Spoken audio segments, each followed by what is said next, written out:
Corona के पलटवार ने जिंदगियों को बेबस और लाचार बना दिया था और ऐसे में जरूरत थी कि कोरोना के खिलाफ युद्ध के ऐलान की, जिसमें दवा, इलाज, ऑक्सीजन और अस्पताल में बेड वक्त पर मिल सके।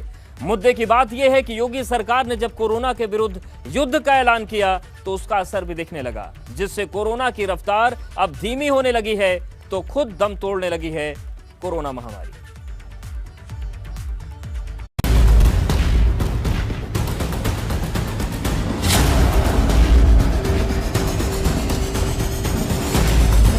इक्कीसवीं सदी के तीसरे महीने के आखिर में एक बार फिर से कोरोना ने फुंकार भरी तो हाहाकार मच गया।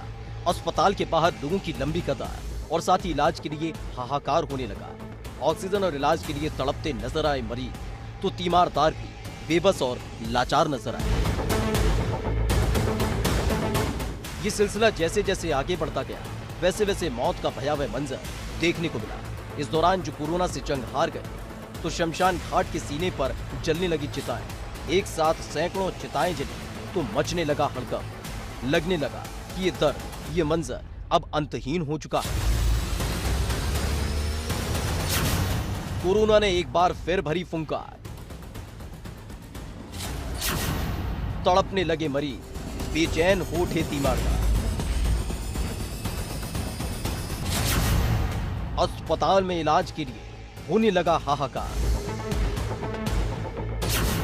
शमशान घाट के बाहर लाशों की थी लंबी कतार। ये इस दौर की वो त्रासदी थी कि जिसने इस भयावह तस्वीरों को देखा सहम उठा। सरकार के माथे पर चिंता की लकीरें खिंच गई, जिसके बाद शुरू किया कोरोना के विरुद्ध महायुद्ध और वैक्सीन से लेकर इलाज तक में झोंक दी अपनी पूरी ताकत। कोरोना महामारी के विरुद्ध योगी सरकार का महायुद्ध। कोरोना की पहली लहर के दौरान योगी सरकार ने न सिर्फ कोरोना के मामलों को सीमित कर दिया था, बल्कि यूपी के कई जिले तेज रफ्तार से कोविड फ्री भी हो गए थे। एक बार फिर से जब कोरोना ने अपना फन उठाया तो योगी सरकार ने कोरोना के खिलाफ युद्ध का ऐलान कर दिया, जिसका असर धरातल पर नजर भी आने लगा है। अलर्ट मोड पर आई योगी सरकार। शहर से लेकर गांव तक कोरोना पर वार। दरअसल लगातार कोरोना की बढ़ती रफ्तार के बाद स्वास्थ्य सेवाओं को योगी सरकार ने विस्तार रूप दिया। इसके साथ ही कोरोना पीड़ितों की पहचान से लेकर वैक्सीन लगाने के लिए टीम का गठन किया गया और न सिर्फ शहरों में बल्कि गांवों में घर घर जाकर सैंपलिंग शुरू की गई। ग्रामीण क्षेत्रों में कोरोना मरीजों की पहचान की गई। इसके लिए 1,41,000 लोगों की टीमों का गठन किया गया। घर घर जाकर टेस्टिंग का काम किया गया। जो कोरोना मरीज थे उनको आइसोलेट कर दिया गया। वहीं कॉन्ट्रैक्ट ट्रेसिंग पर भी खासा ध्यान दिया जा रहा है। अब तक करीब 1 लाख लोगों की टेस्टिंग हो चुकी है। इसके साथ ही जिनमें कोरोना के लक्षण दिखे हैं और जिन लोगों को पॉजिटिव पाया गया उन्हें आइसोलेट करने के साथ साथ दवा की किट भी दी गई और साथ में पॉजिटिव पाए गए व्यक्ति के संपर्क में आए सभी लोगों को क्वारंटीन करके टेस्ट किया गया है, जिसने यूपी में कोरोना के पैर उखाड़ कर रखने का काम शुरू कर दिया है। कोरोना के खिलाफ जंग जारी, दम तोड़ रही कोरोना महामारी। जिस लखनऊ से निकली तस्वीरों ने लोगों को सन्न कर दिया था, उस लखनऊ में हालात अब बदलने लगे हैं, जहां धीरे धीरे ही सही लेकिन कोरोना के मामलों पर ब्रेक लगने लगा है और कोरोना की रफ्तार कम होने लगी है, जिसने एक बार फिर से इंसानी जिंदगियों में एक नई उम्मीद जगा दी है। यूपी में दम तोड़ने लगा कोरोना। कोरोना से रिकवरी रेट में हुआ इजाफा। यूपी में रिकवरी रेट हुआ 85.7%। 24 घंटे में 18,125 नए मामले सामने आए। वहीं 24 घंटे में 26,700 मरीज रिकवर हुए। पिछले 24 घंटे में 2,45,286 टेस्ट कराए गए। यूपी में कोरोना के आंकड़े लगातार कम हो रहे हैं और ये अच्छी खबर है कि बीते 24 घंटे में जो रिकवरी रेट है वो भी बढ़ा है और मरीजों की संख्या कम हुई है। आपको बता दें कि बीते 20 दिन में पहली बार ऐसा हुआ है जब मरीजों का आंकड़ा 20,000 से नीचे आया था। बीते कुछ दिनों की तुलना में अगर हम देखें तो 35,000, 36,000, 40,000 मरीज सामने आ रहे थे, लेकिन 24 घंटे के दौरान 18,000 के आसपास मरीज सामने आए हैं। रिकवर होने वाले लोगों की संख्या भी 26,700 तक पहुंच गई है और रिकवरी रेट बढ़कर 85.7% हो गया है। ये आंकड़े बताने के लिए काफी हैं कि कोरोना पर अब फतह हासिल होने लगी है। कोरोना की रफ्तार कम होने लगी है। कोरोना मरीजों से ज्यादा ठीक होने वालों की तादाद है। क्योंकि सरकार के सख्त और निर्णायक फैसलों ने जिंदगियों को नई उम्मीद दी है। कोरोना कर्फ्यू का दिखने लगा असर, कोरोना महामारी होने लगी बेअसर। यूपी के अलग अलग जिलों में कोरोना कर्फ्यू का असर अब दिखने लगा है, जिससे कोरोना की रफ्तार में कमी आई है, यानी कि नए मामले कम हुए हैं, तो वहीं मरीजों के ठीक होने का आंकड़ा बढ़ने लगा है, जिसकी तस्दीक करता है रामपुर का यह आंकड़ा। रामपुर में दम तोड़ने लगा कोरोना। पिछले 24 घंटे में 26 नए मामले आए सामने, 169 कोरोना मरीज हुए रिकवर। कोरोना कर्फ्यू के साथ साथ अस्पताल, दवा, इलाज और ऑक्सीजन की सप्लाई लगातार यूपी के अलग अलग शहरों में हो रही है, जिससे कोरोना की रफ्तार में कमी दर्ज की जा रही है और एक बार फिर से जिंदगी पटरी पर आने की तरफ बढ़ चुकी है। Bureau report, ABP Ganga. इस कोरोना काल में सबसे ज्यादा मारामारी अस्पताल में बेड को लेकर देखने को मिली। जैसे जैसे कोरोना की धार कुंद पड़ने लगी, वैसे वैसे अब अस्पताल में बेड भी खाली होने लगे। आज हम आपको दिखाने जा रहे हैं राजधानी लखनऊ के उन तमाम अस्पतालों की रिपोर्ट जहां बेड खाली हैं और आप बिना किसी सिफारिश के उन अस्पतालों में अपनों को भर्ती करा सकते हैं।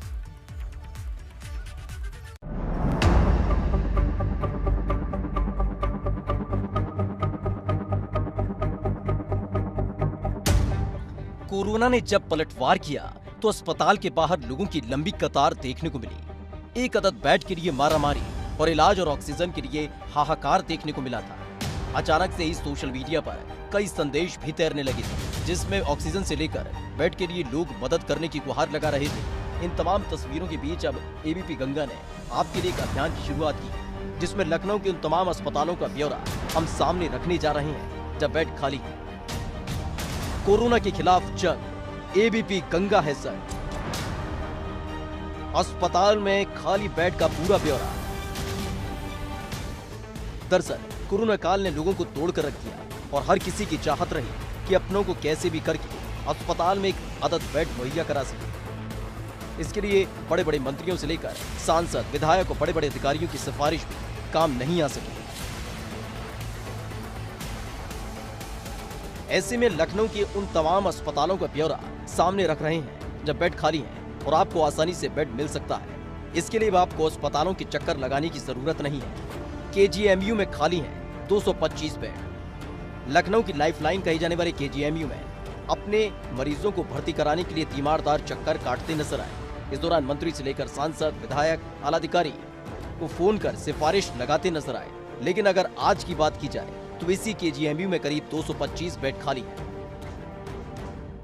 नहीं, केजीएमयू में ऑक्सीजन बेड्स की कभी हम लोगों ने कमी होने नहीं दी है और जो भी मरीज यहाँ आया है उसको तुरंत ऑक्सीजन का बेड दिलाया गया है। इधर पिछले लगभग 4-5 दिनों में तो अब बेड की उपलब्धता भी ऑक्सीजन की हमारे पास पर्याप्त मात्रा में है और जो भी पेशेंट यहाँ पे ऑक्सीजन के बेड के लिए आ रहा है या आगे भी आएगा, उसके लिए हम लोग पूर्ण रूप से तैयार हैं और उसको ब्लड बेड यहाँ पे उपलब्ध करा रहे हैं।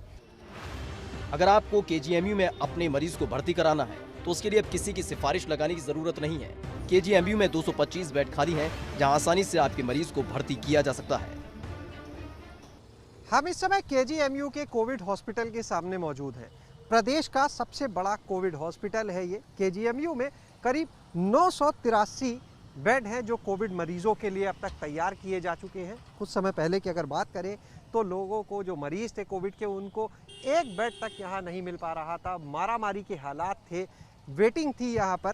लेकिन कोरोना के केस कम होते गए, बेड्स की व्यवस्था होती गई, नए कोविड हॉस्पिटल बनते चले गए और नतीजा ये कि आज सुबह की रिपोर्ट की बात करें तो कोविड हॉस्पिटल में जो केजीएमयू में कोविड के बेड्स हैं उनमें 983 में से 200 से अधिक बेड खाली थे। तो ये तो रहा केजीएमयू का बही खाता, जहां 225 बेड खाली हैं और आपके मरीजों को अच्छा इलाज मिल सकता है। लेकिन सिर्फ केजीएमयू ही नहीं, बल्कि लखनऊ में कई और अस्पताल हैं जब बेड खाली हैं। बलरामपुर अस्पताल में 125 बेड खाली। लखनऊ के बलरामपुर में बना डेडिकेटेड कोविड अस्पताल 300 बेड का अस्पताल है। लेकिन जैसे ही कोरोना की लहर आई, वैसे ही सारे बेड कोरोना मरीजों से भर गए। लेकिन ताजा हालातों की बात करें तो यहाँ 125 बेड खाली है और साथ ही बेड के लिए मारामारी देखने को नहीं मिल रही है। हम इस समय बलरामपुर अस्पताल के बाहर मौजूद हैं और ये राजधानी लखनऊ के जो सबसे बड़े कोविड हॉस्पिटल्स हैं उनमें से एक है। यहाँ पर अगर बात की जाए, बलरामपुर अस्पताल को डेडिकेटेड कोविड हॉस्पिटल बनाया जा चुका है और यहाँ पर कुल 300 बेड हैं जो तैयार किए गए हैं कोविड मरीजों के लिए।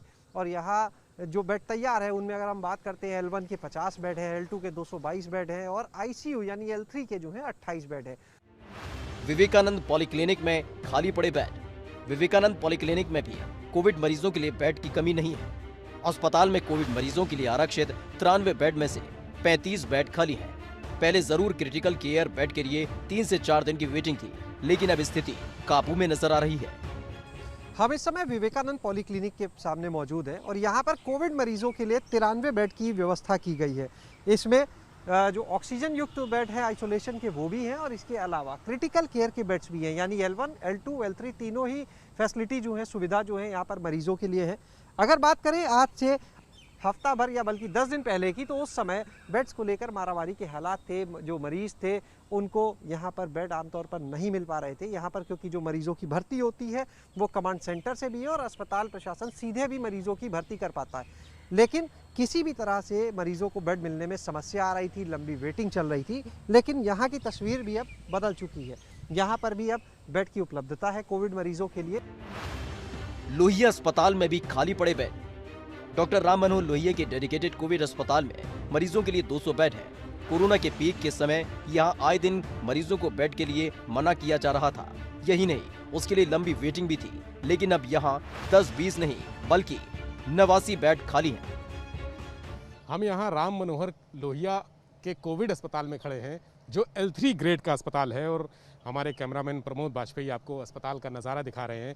यहाँ पर जो स्थितियाँ थीं थोड़े दिन पहले, अब हालात सुधर गए हैं। पहले आपको बता दें कि मरीज भटक रहे थे, अस्पतालों में बेड नहीं मिल रहे थे, ऑक्सीजन की कमी थी। किसी भी तरह से ऑक्सीजन वाले बेड या वेंटिलेटर वाले बेड मिलना बहुत मुश्किल था। लेकिन बीते कुछ दिनों में जिस तरह से सरकार ने व्यवस्थाएं की हैं, हालात सुधर रहे हैं और अब अस्पतालों में मरीज भी भर्ती हो रहे हैं, उनको उपचार भी मिल रहा है और स्थितियां लगातार सुधर रही हैं। मेदांता अस्पताल में नहीं बेड की किल्लत। हर सुविधा से लैस निजी अस्पताल मेदांता में तो रसूखदारों की भी सिफारिश काम करना बंद कर चुकी थी, क्योंकि कोरोना काल में सारे बेड भर गए थे।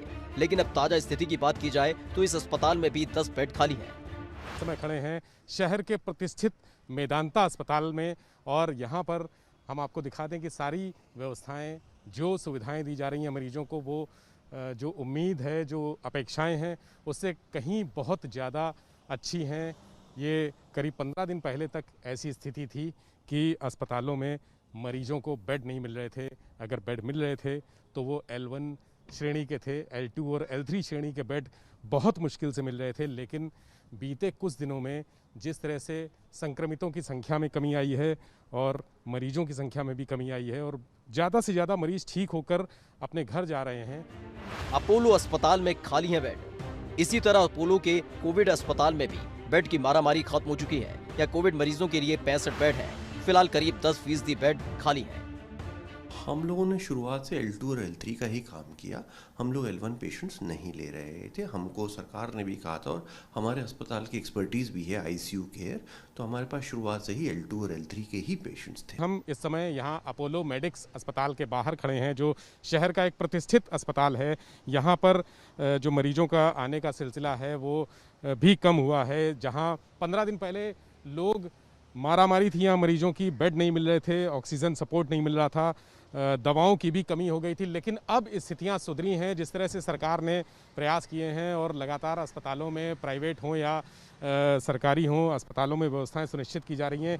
डॉक्टर भी उपलब्ध हैं और जो सुविधाएं हैं मरीजों के लिए वो भी उपलब्ध हैं। वेंटिलेटर की जो सबसे ज़्यादा दिक्कत थी वो भी अब ख़त्म हो गई है। ये आंकड़े बताने के लिए काफ़ी हैं कि लखनऊ में कोरोना की रफ्तार अब कम होने लगी है, तो साथ ही वो तमाम लोग इन अस्पतालों की तरफ रुख कर सकते हैं जो अपनों को भर्ती कराने के लिए लगातार जद्दोजहद कर रहे थे। इन अस्पतालों में न सिर्फ बेड खाली हैं, बल्कि वो तमाम सुविधाओं से लैस हैं, जिससे लोगों को कोरोना के खिलाफ जंग में बेहतर इलाज मिल सके। लखनऊ से ABP गंगा के लिए शैलेश अरोड़ा और विवेक त्रिपाठी की रिपोर्ट। कोरोना के इस दौर में लगातार कई तरह की व्यवस्थाओं की तस्वीरें सामने आई, लेकिन अब वही सिस्टम पटरी पर आता नजर आ रहा है। जहां धूल फांकते वेंटिलेटर्स को जिंदगी बचाने के लिए काम पर लगाया गया है, तो कोविड मरीजों के लिए CCTV कैमरे लगाए गए। इसके साथ ही साथ ऑटो यूनियन ने ऑटो एम्बुलेंस की शुरुआत की। अब धूल नहीं फांकेंगे,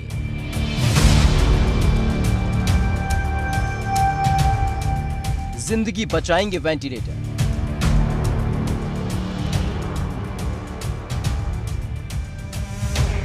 फिरोजाबाद मेडिकल कॉलेज में 75 से ज्यादा धूल फांक रहे वेंटिलेटर्स को उनकी सही जगह पहुंचाने का सिलसिला शुरू हो चुका है, जिसमें से 50 वेंटिलेटर लखनऊ की कैंसर हॉस्पिटल भेजे गए हैं, जबकि 15 वेंटिलेटर्स को प्रयागराज मेडिकल कॉलेज भेजा गया। इसके अलावा 10 वेंटिलेटर आगरा के आर्मी हॉस्पिटल भिजवाए गए हैं। ये सब कुछ एबीपी गंगा की खबर दिखाई जाने के बाद शुरू हुआ।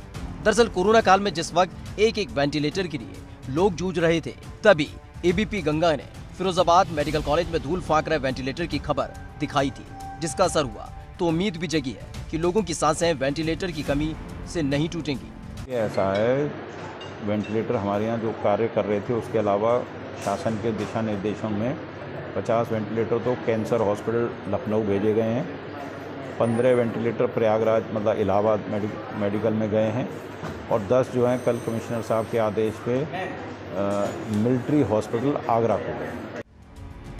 केवल फिरोजाबाद में ही नहीं बल्कि नोएडा में भी व्यवस्थाओं को दुरुस्त करने की पहल हुई है। तीसरी नजर में रहेंगे कोविड मरीज, न होगी बदइंतजामी, न होगी लापरवाही। नोएडा के कोविड अस्पतालों में कोरोना मरीजों के इलाज में लापरवाही और उनसे अभद्रता की लगातार शिकायतें सामने आ रही थी, जिसे फौरनवा और RWA के अधिकारियों ने गंभीरता से लिया। कोविड अस्पतालों की बदहाल हालत पर नजर रखने के लिए वहां CCTV कैमरे लगाए जाएंगे।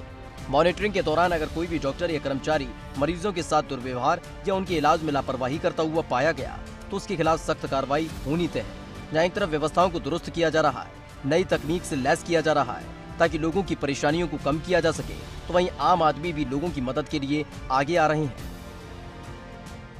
जिला अधिकारी के आदेश पर नोएडा के सभी सरकारी हॉस्पिटलों में बने कोविड सेंटर में CCTV कैमरे लगाए जाएंगे, ताकि अगर कोरोना मरीजों के साथ दुर्व्यवहार हो रहा है या उनके इलाज में लापरवाही बरती जा रही है तो उन कर्मचारियों और डॉक्टरों के खिलाफ कड़ी कार्रवाई की जा सके। इस वक्त हम नोएडा के चाइल्ड PGI में बने कोविड सेंटर के बाहर मौजूद हैं, जहां पर अधिकांश जगह CCTV कैमरा लगा हुआ है, लेकिन कुछ जगह ऐसी है जहां पर जो कोविड के पेशेंट हैं वहां पर CCTV कैमरा नहीं लगा है, वहां पर भी तत्काल लगाया जाएगा। ऐसे जो भी सेंटर सरकारी हॉस्पिटल में कोविड के बने हैं उन सभी जगह CCTV कैमरे लगाए जाएंगे और उसकी मॉनिटरिंग की जाएगी।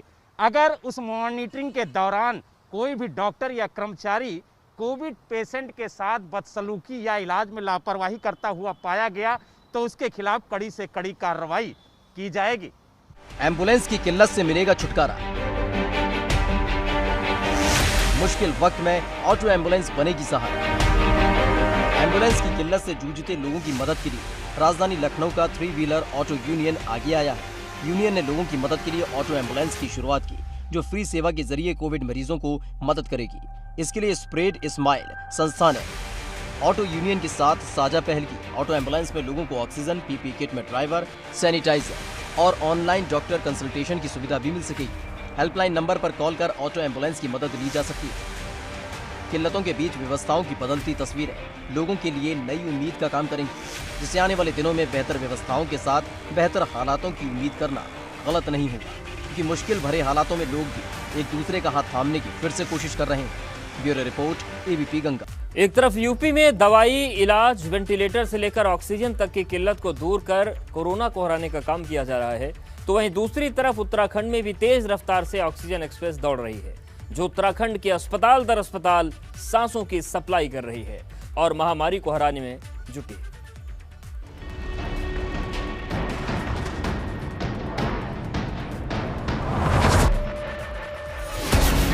किल्लत की जकड़ से निकलेगा उत्तराखंड। देवभूमि को सांसें देने पहुंची भरपूर ऑक्सीजन। कोरोना काल में ऑक्सीजन की किल्लत से उत्तराखंड भी जूझ रहा था, जिसको लेकर केंद्र से लेकर राज्य सरकारें लगातार कोशिशों में जुटी हुई थी। दूसरे राज्यों से लगातार ऑक्सीजन मंगाकर किल्लत दूर करने की कोशिशें की जा रही हैं, लेकिन इस बार ऑक्सीजन की भरपूर खेप देवभूमि पहुंच चुकी है। 80 मीट्रिक टन ऑक्सीजन की पहुंची खेप। गढ़वाल और कुमाऊं मंडलों को मिलेगी सांसें। 80 मीट्रिक टन ऑक्सीजन की खेप रात 9:30 बजे देहरादून के हर्रावाला रेलवे स्टेशन पहुंची। इतनी बड़ी तादाद में ऑक्सीजन मिलने के बाद निश्चित ही प्रदेश में ऑक्सीजन की किल्लत की सूरत बदलने वाली है और लोगों को राहत मिलेगी। ये ऑक्सीजन प्रदेश के गढ़वाल और कुमाऊं मंडलों में सप्लाई की जा रही है। जमशेदपुर टाटा नगर से देहरादून के हर्रावाला रेलवे स्टेशन पर ऑक्सीजन पहुंची है। करीब 80 मीट्रिक टन ऑक्सीजन उत्तराखंड को मिली है। मैं इस वक्त वहीं पर मौजूद हूं। आप देखेंगे कि कल रात को करीब 9:30 बजे ऑक्सीजन की ये ट्रेन उत्तराखंड पहुंची है। ये हर्रावाला रेलवे स्टेशन है और यहाँ से अगर हम बात करें तो जो ट्रेन से अब रिफिल हो रहे हैं और जो ऑक्सीजन के जो ट्रक हैं जो यहाँ पर पहुँचे हैं और इसके बाद सीधे अस्पतालों में ये ऑक्सीजन जो है पहुँचाई जा रही है। 80 मीट्रिक टन ऑक्सीजन पहुँचने के बाद उत्तराखंड में जिस तरीके से ऑक्सीजन को लेकर कमी की बातें लगातार सामने आ रही थी, उससे एक बड़ी राहत उत्तराखंड को जरूर मिलेगी। देहरादून के लिए ऑक्सीजन की किल्लत दूर किए जाने पर राज्यसभा सांसद अनिल बलूनी ने केंद्रीय रेल मंत्री पीयूष गोयल का आभार जताया है। 20-20 टन के 6 डिब्बों को लेकर ऑक्सीजन एक्सप्रेस देहरादून पहुंच चुकी है, जिसका सीएम तीरथ सिंह रावत ने स्वागत किया। ऑक्सीजन की ये खेप जमशेदपुर टाटानगर से देहरादून पहुंचाई गई। इस दौरान सीएम ने कहा कि कोरोना को हराने के लिए केंद्र सरकार से भरपूर सहयोग मिल रहा है। उम्मीद है कि जल्द ये जंग हम जीतेंगे। देखिए, ये उत्तराखंड के लिए एक सौभाग्य है कि ऑक्सीजन अब पूर्ण मात्रा में हम लोग को सप्लाई होगी और ये आज 80 मीट्रिक टन यहाँ पे पहुँचा है और ये दोनों मंडलों में हम लोग इसको भेजेंगे। गढ़वाल मंडल के अंदर भी, तो टेरी में भी एक जो अपना वहाँ स्टोरेज है वहाँ जाएगा, वहाँ से ऊपर चमोली उत्तरकाशी, साथ में कुमाऊं मंडल में भी जाएगा। ऑक्सीजन सप्लाई और किल्लत पर नजर बनाए रखने के लिए सभी जिलों के जिलाधिकारियों को निर्देशित किया गया है, ताकि ऑक्सीजन की किल्लत से किसी शख्स की जान दांव पर न लग सके। ऑक्सीजन प्लांट से बड़ी उम्मीद। 2 टैंक से 24 घंटे मिलेगी ऑक्सीजन। जहां एक तरफ प्रदेश